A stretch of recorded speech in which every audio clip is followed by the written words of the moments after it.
Hi friends, பட்டணத்துக்கு மீன் வாங்குறதுக்காக போயிருந்தோம். காரில் போனோன்னா 50 ருபீஸ் சார்ஜ் பண்ணுறாங்க. மீன் வாங்குறதா இருந்தாலும் வாங்கிக்கலாம், இல்லைனா சும்மா பார்த்துட்டு வரதா இருந்தாலும் நம்ம பார்க்கலாம்.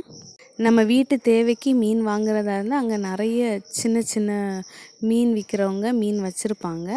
இல்லைனா சின்ன படகுல போயிட்டு வர்றவங்க கூட அங்கே வந்து ஏலம் விடுவாங்க. அதுலேருந்து ஏலம் எடுத்து நம்ம வாங்கிக்கலாம்.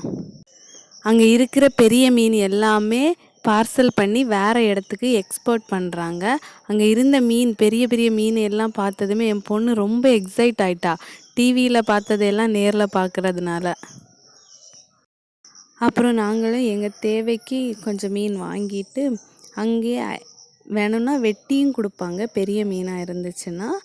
சின்ன மீனாக இருந்துச்சுன்னா நம்ம வெட்டுறதுக்கு தேவையில்லை, நம்ம வீட்டிலே வெட்டிக்கலாம். அதுக்கப்புறம் கொஞ்சம் ஐஸு அவங்க காசுக்கு வேணாலும் தருவாங்க, இல்லை கொஞ்சமாக சின்ன மீனுக்குன்னா கொஞ்சமாக வாங்கலாம்.